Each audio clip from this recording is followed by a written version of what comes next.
CM योगी के बयान बटेंगे तो कटेंगे को आरएसएस का समर्थन। संघ ने कहा हमें इसे आचरण में लाना होगा।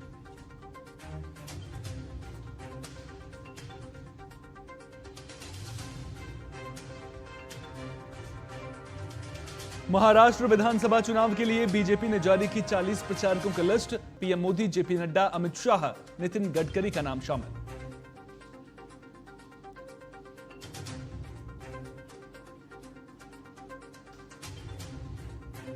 महाराष्ट्र चुनाव के लिए कांग्रेस ने की दूसरी लिस्ट जारी। दूसरी लिस्ट में 23 उम्मीदवारों के नाम, पहली लिस्ट में जारी किए थे 48 उम्मीदवारों के नाम।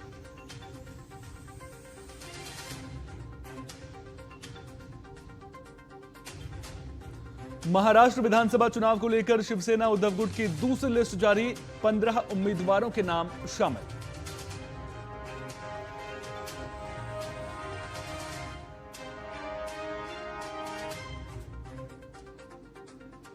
इजरायल और ईरान के बीच युद्ध की शुरुआत। दोनों देशों के बीच जारी संघर्ष को देख इराक अलर्ट। अगले आदेश तक सभी एयरपोर्ट पर उड़ानें स्थगित।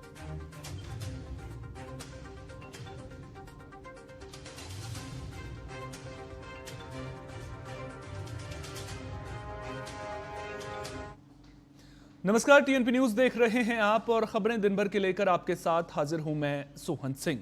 यूपी उपचुनाव के लिए बीजेपी और समाजवादी पार्टी ने ताकत झोंक दी है। आखिरी दिन 78 प्रत्याशियों ने नामांकन दाखिल किया है। तो बड़ी खबर आपको बता दें, आखिरी दिन 78 प्रत्याशियों ने नामांकन दाखिल किया है। यूपी की 9 सीटों के उपचुनाव में 149 उम्मीदवार मैदान में हैं। मीरापुर सीट पर सबसे ज्यादा 34 नामांकन, अलीगढ़ की खैर सीट पर सबसे कम नामांकन दाखिल किए गए हैं।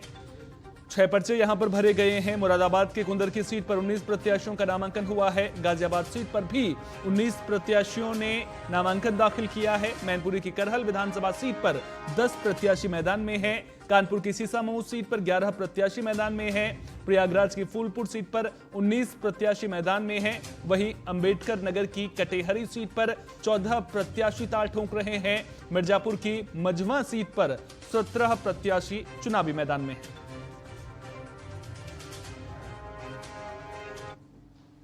राष्ट्रीय प्रौद्योगिकी संस्थान भिलाई के लिए आज का दिन स्वर्णिम अक्षरों में लिखा जाएगा। देश के राष्ट्रपति द्रौपदी मुर्मू ने इस संस्थान की तृतीय और चतुर्थ दीक्षांत समारोह में बतौर मुख्य अतिथि के रूप में शिरकत कर संस्थान के विभिन्न इंजीनियरिंग विद्यार्थियों को अपने हाथों से स्वर्ण पदक प्रदान किया। वहीं इस अवसर पर राज्यपाल रमेन डेका और मुख्यमंत्री विष्णुदेव साय दीक्षांत समारोह के विशिष्ट अतिथि के रूप में शामिल रहे। इस मौके पर राष्ट्रपति द्रौपदी मुर्मू ने उपाधि और पदक प्राप्त करने वाले सभी विद्यार्थियों, उनके अभिभावकों को भी बधाई दी। उन्होंने कहा कि आज का दिन आपके लिए खुद को ये याद दिलाने का दिन है कि आप एक जिम्मेदार नागरिक और सक्षम व्यक्ति के रूप में बाहर की दुनिया में प्रवेश करने के लिए तैयार हैं।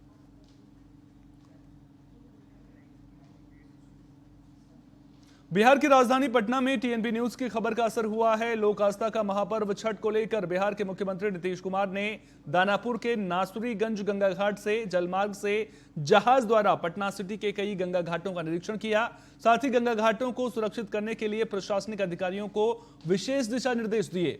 आपको बता दें कि छठ घाट की अव्यवस्थाओं को लेकर लगातार टीएनपी न्यूज ने प्रमुखता से खबर दिखाई थी, जिसके बाद सीएम नीतीश कुमार ने स्वयं घंटों का निरीक्षण किया है। आपको बता दें कि घंटों निरीक्षण करते हुए नजर आए हैं। घाटों का निरीक्षण सीएम नीतीश कुमार ने किया है।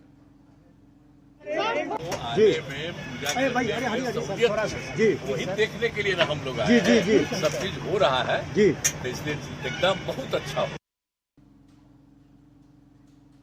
उपेंद्र कुशवाहा अपनी पार्टी राष्ट्रीय लोक मोर्चा को लेकर बिहार यात्रा पर कैमूर पहुंचे, जहां उन्होंने कैमूर जिले के रामगढ़ में हो रहे उपचुनाव को लेकर अपनी पार्टी के कार्यकर्ताओं के साथ बैठक की। बैठक में एनडीए प्रत्याशी अशोक सिंह, जो रामगढ़ में चुनाव लड़ रहे हैं, उनका समर्थन करने की अपील की है। वहीं मौके पर उपेंद्र कुशवाहा ने दावा किया कि बिहार विधानसभा चुनाव में एनडीए भारी बहुमत से चुनाव जीतेगी और नीतीश कुमार मुख्यमंत्री बनेंगे। साथ ही विपक्ष पर निशाना साधते हुए बोले कि एनडीए की कमी के कारण लोकसभा में विपक्षी सीट जीते थे, पर अब वो गलती नहीं होगी। एनडीए के सभी सहयोगी दल एक साथ मिलकर आगामी विधानसभा चुनाव लड़ेंगे। इसी बीच उपेंद्र कुशवाहा कई सवालों से बचते हुए भी नजर आए। परीक्षा की घड़ी है ही ना, देख लीजिएगा ना, चुनाव परिणाम तो आ ही जाएगा ना 20 नवंबर। सब शराबबंदी के बाद भी लगातार लोग जहरीली शराब से मर रहे हैं। इसको किस नजरिया से देखते हैं सर? देखिए,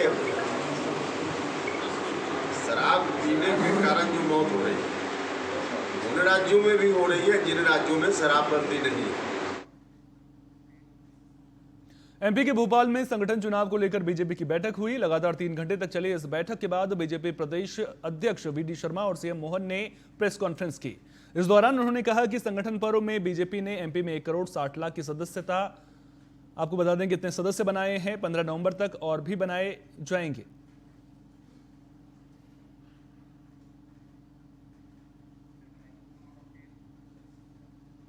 मध्य प्रदेश के भोपाल में शिक्षक सम्मान समारोह का आयोजन किया गया। कार्यक्रम में सूबे के राज्यपाल मांगू भाई पटेल और मुख्यमंत्री मोहन यादव, शिक्षा मंत्री राव उदय प्रताप सिंह शामिल हुए। कार्यक्रम में 14 शिक्षकों को सम्मानित किया गया। वहीं प्रदेश के 11,999 विद्यार्थियों को 324 करोड़ रुपए की गणवेश राशि वितरित भी की गई है। तो लगातार यहां पर कार्यक्रमों का आयोजन किया जा रहा है, जिसमें आपको बता दें कि शिक्षकों को सम्मानित किया गया है। राज्यपाल मांगू भाई पटेल भी इस दौरान मौजूद रहे।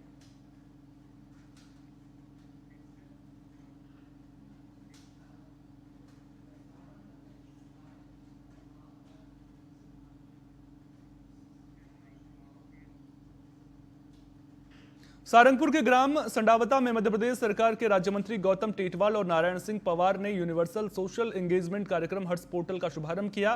साथ ही कार्यक्रम को आयोजित कर क्षेत्रवासियों को संबोधित किया। इस कार्यक्रम के माध्यम से ग्राम पंचायत के युवाओं को कौशल प्रशिक्षण प्रदान कर उन्हें रोजगार से जोड़ने का काम किया जाएगा। साथ ही समस्त युवाओं का सोशल प्रोफाइलिंग कर उनके सर्वांगीण विकास की अवधारणा के साथ काम किया जाएगा।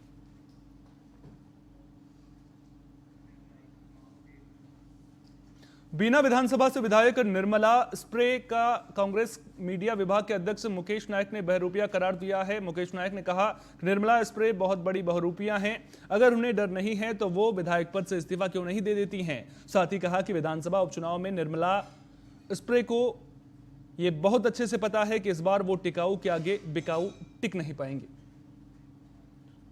लोगों को मालूम है कि मध्य प्रदेश में 2 उपचुनाव हो रहे हैं। पिछले दिन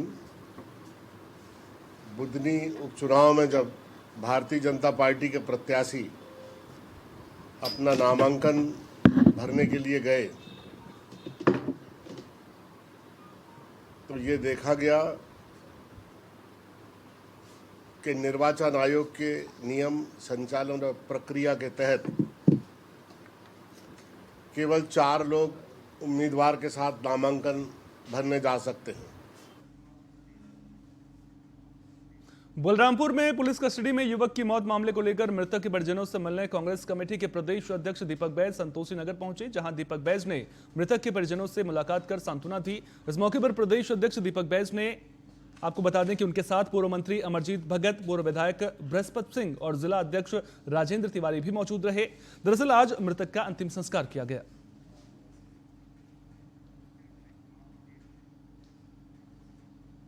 एमपी के सीहोर के बुधनी विधानसभा उपचुनाव में कांग्रेस के प्रत्याशी राजकुमार पटेल ने नामांकन दाखिल करने के बाद भेरुंदा में कांग्रेस कार्यालय का उद्घाटन किया। इस मौके पर कांग्रेस कार्यकर्ता और स्थानीय नेता मौजूद रहे। कांग्रेस प्रत्याशी राजकुमार पटेल ने कहा, बुधनी में महामुकाबला कठिन है, लेकिन कांग्रेस हर चुनौती को स्वीकार करने के लिए तैयार है। चुनाव में कुछ भी असंभव नहीं होता। हम जनता की उम्मीदों पर खरा उतरने के लिए पूरी ताकत के साथ मैदान में उतरे।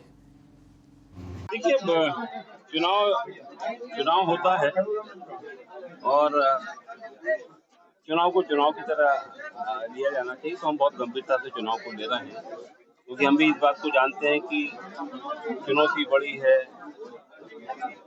लेकिन चुनाव में असंभव कुछ नहीं होता। ये लोकतंत्र की खुशबू है, तो हम लोग पूरा प्रयास करके यहाँ। बैतूल के नगर पालिका परिषद में बैठक का आयोजन किया गया। बैठक में उपस्थित सफाई कर्मियों को प्रदेश उपाध्यक्ष ने सरकार द्वारा जारी जन कल्याणकारी योजनाओं से अवगत कराया है। वहीं इस दौरान सफाई कर्मियों ने होने वाली समस्याओं से प्रदेश उपाध्यक्ष को अवगत कराया, जिस पर प्रदेश उपाध्यक्ष सुधीर कछवाह ने यथासंभव मदद का आश्वासन दिया। इस दौरान सुधीर कछवाह ने कहा कि सरकार द्वारा एक बड़ा बजट निकायों को उपलब्ध कराया जाता है, जिससे सफाई कर्मियों को शिक्षा, स्वास्थ्य, आवास जैसी मूलभूत सुविधाएं उपलब्ध कराई जाती हैं। मैं सुधीर कछवाह, राष्ट्रीय अनुसूचित जाति जनजाति विकास परिषद नई दिल्ली का प्रदेश उपाध्यक्ष। सर, जो आपका आज मुल्ताई आगमन हुआ उसका क्या उद्देश्य था? हमारा उद्देश्य, हमारी सरकार जो एक बड़ा बजट देती है निकायों में, जैसे कि जो हमारे सफाई कर्मी जो कार्य कर रहे होते हैं उनको संसाधन मुहैया कराए जाएं, उनकी वेतन वृद्धि हो, और अगर किसी कारण आकाश में घटना होती है, कोई ख़त्म हो जाता है, तो उनको कलेक्टर रेट के हिसाब से उनको काम पे लिया जाए। देवीपाटन मंडल के डीआईजी अमरेंद्र प्रसाद सिंह ने बहराइच जनपद के हिंसा प्रभावित क्षेत्र का शुक्रवार को जायजा लिया। नमाज को लेकर सुरक्षा व्यवस्था पर की। वहीं महसी के महराजगंज में हिंसा प्रभावित कस्बे में 2 सप्ताह बाद 3 मस्जिदों में भी जुमे की नमाज पुलिस की कड़ी सुरक्षा में संपन्न हुई। वहीं भारत नेपाल सीमा स्थित रुपई डीहा थाने में देवीपाटन मंडल के डीआईजी ने विभागीय और एसएसबी अधिकारियों के साथ बैठक की, जिसमें क्षेत्रीय व्यापारियों ने अपनी समस्याएं रखी। बॉर्डर क्षेत्र में अतिक्रमण को लेकर जानकारी दी गई। हमीरपुर के मराठीपुरा इलाके में खाना बनाते वक्त गैस सिलेंडर लीकेज होने से भीषण आग लग गई। हादसे में मासूम समेत 4 लोग आग की लपटों में आकर झुलस गए। आनन फानन में परिजनों ने सभी को नजदीकी अस्पताल में भर्ती कराया, जहां प्राथमिक उपचार के बाद सभी को जिला अस्पताल रेफर कर दिया गया। फिलहाल पुलिस मामले की जांच कर रही है। ये संज्ञान में आया है, एक ही परिवार के 4 लोग हैं, जिसमें क्षमा 25 वर्ष की लड़की थी। वो खाना बना रही थी। खाना बनाते समय गैस सिलेंडर लीक कर रहा था, वो फट गया।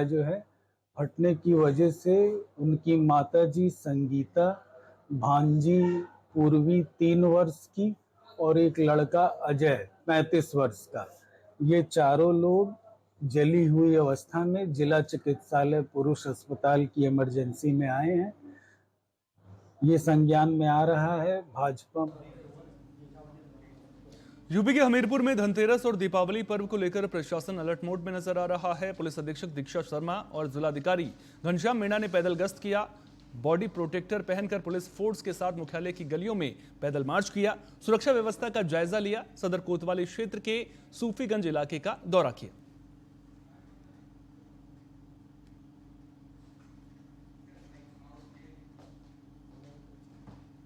सीतापुर के इमलिया सुल्तानपुर थाना क्षेत्र में विवाहिता की संदिग्ध परिस्थितियों में मौत हो गई। घटना की जानकारी होते ही पहुंचे मायके पक्ष ने ससुराल पक्ष पर मारपीट के बाद जहर पिलाकर हत्या करने का आरोप लगाया। वहीं घटना की सूचना पर पहुंचे पुलिस ने शव को कब्जे में लेकर पोस्टमार्टम के लिए भेज दिया है। फिलहाल पुलिस मामले की जांच पड़ताल में जुट गई है। जहर खवाए हैं, और जब हमने आया था तो यह कहे बिटिया हमका बचाए लो, और कोई साथ नहीं गए, खाली बूढ़ा गए और कोई नहीं गया। अच्छा, शादी कितने साल हो गए थे? 14 महीना शायद। अब क्या चाहती है आप चाहे थे हम दावा करेंगे इन पर, और लोगों ने सबका अंदर करेगा।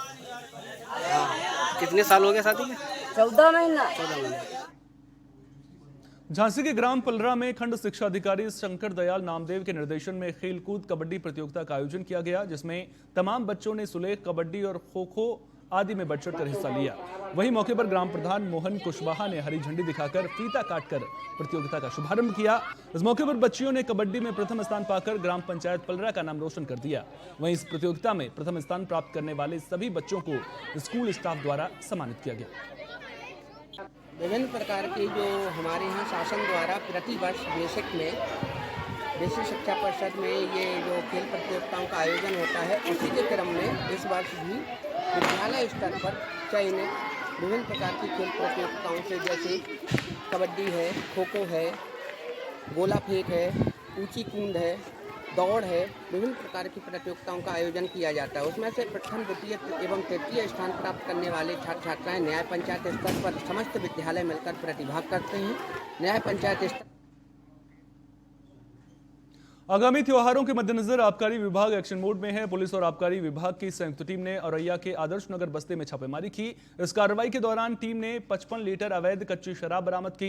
2200 लीटर लहन मौके पर ही नष्ट किया गया। साथ ही शराब बना रही 6 भट्टियों को नष्ट कर 4 आरोपियों को गिरफ्तार किया है। श्रीमान पुलिस अधीक्षक महोदय के दिशा निर्देश में त्योहारों के दृष्टिगत पुलिस और आबकारी विभाग की संयुक्त टीम द्वारा अभियान चला करके आज अर्ली मॉर्निंग में विधुना थाना अंतर्गत आदर्श नगर में दबिश दी गई। इस दबिश के दौरान अलग अलग जगहों पर लगभग 2200 लीटर लहन मौके पर नष्ट की गई है। कुल 6 चढ़ी भट्टियां मिली, जिनको वहां पे मौके पर नष्ट कर दिया गया। इसके अलावा 55 लीटर अवैध कच्ची शराब बरामद हुई है।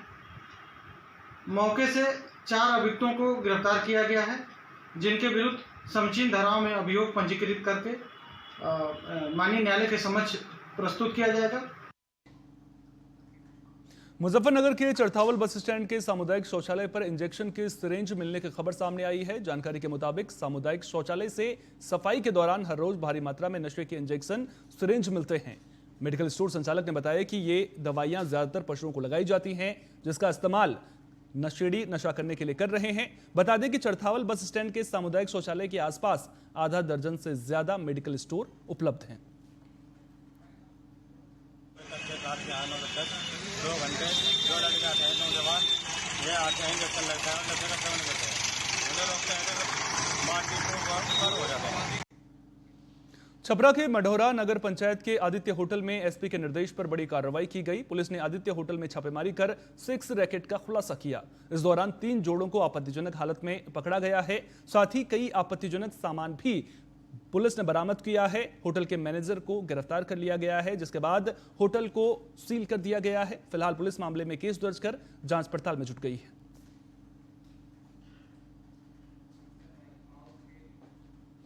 कैमूर जिले के मोहनिया थाने के अलग अलग गांव में 2 जगह पर काली माता मंदिर में चोरी की वारदात सामने आई है। घटना के बाद स्थानीय लोगों में आक्रोश देखने को मिल रहा है। सूचना मिलते ही मौके पर पहुंची मोहनिया पुलिस और डायल 112 ने पूरे मामले की जांच शुरू कर दी है। आपको बता दें कि बेलोड़ी गांव के काली माता मंदिर में देर रात चोरों ने ताला और कांटेदार तार तोड़कर मंदिर में घुसकर माता के सोने की आंख, बिंदिया, चांदी का मुकुट, बड़ा घंटा समेत मंदिर के दान पेटी में रखे करीब 84,000 रुपए की चोरी की वारदात को अंजाम दिया। तो वहीं दूसरी घटना कौड़ीराम गांव की है, जहां मंदिर का ताला तोड़ घंटा समेत कुछ अन्य सामान की चोरी सामने आई है।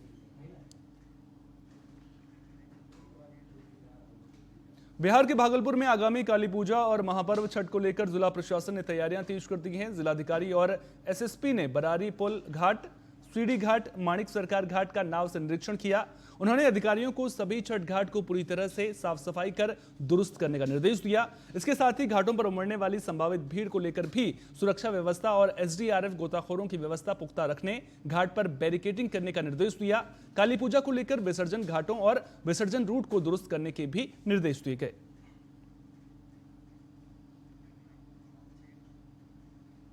भागलपुर पुलिस ने ऑपरेशन मुस्कान के तहत बड़ी कामयाबी हासिल की है। ऑपरेशन मुस्कान के तहत पुलिस अधीक्षक की निगरानी में कार्य कर रही डीआईयू टीम ने मोबाइल धारकों को उनका खोया हुआ मोबाइल वापस किया। इस दौरान 35 मोबाइल बरामद किए गए, जिसकी कीमत करीब 6 लाख रुपए बताई जा रही है।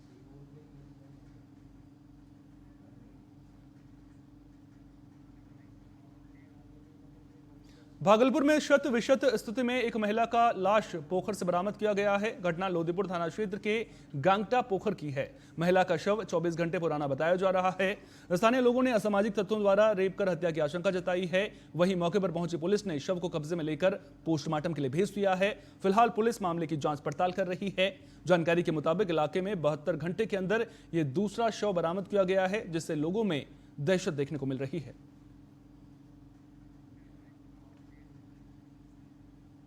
भागलपुर में 90 घंटे के भीतर 3 लोगों की हत्या हुई है। घटना के बाद से लोगों के बीच दहशत का माहौल देखने को मिल रहा है। ताजा मामला लोदीपुर थाना क्षेत्र के कोढ़ा स्थित बनकट्टा पोखर के ठीक बगल का है, जहां स्थानीय लोगों ने खून से लथपथ एक युवक का शव देख इसकी सूचना पुलिस को दी। स्थानीय लोगों ने असामाजिक तत्वों द्वारा हथियार से सिर पर वार कर हत्या की आशंका जताई है। फिलहाल पुलिस मामले को लेकर छानबीन कर रही है। जानकारी के मुताबिक मृत युवक के शरीर पर कई जगह जख्म के निशान पाए गए। शव के पास से कुछ दूरी पर युवक की चप्पल भी बरामद की गई है।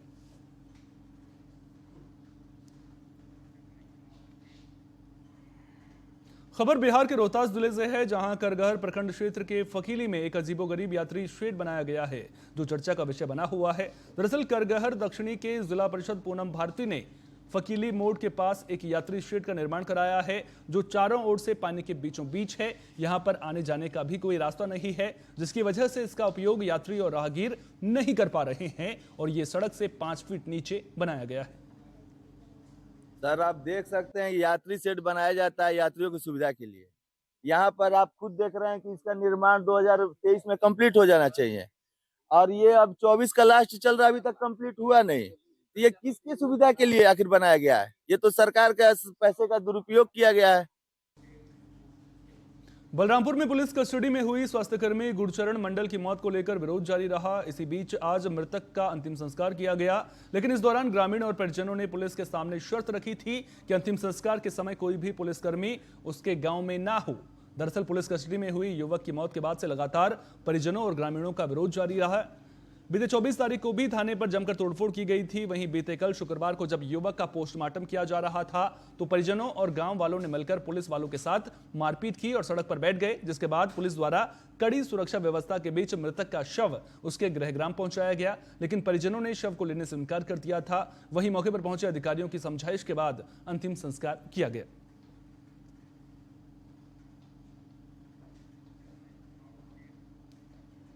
छत्तीसगढ़ के मनेन्द्रगढ़ में अवैध रेत परिवहन पर प्रशासन का शिकंजा लगातार जारी है। हसदेव नदी में रेत उत्खनन करते 13 ट्रैक्टर को जब्त किया गया है। खनिज और राजस्व विभाग की संयुक्त कार्रवाई से ट्रैक्टर संचालकों में हड़कंप मच गया है।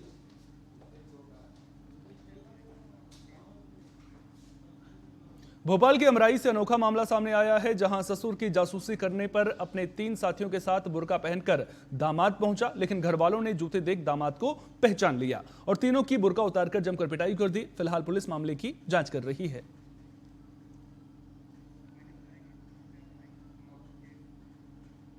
खबरें दिन भर की में मेरे साथ इतना ही। आप लगातार बने रहिए टीएनपी न्यूज के साथ। नमस्कार।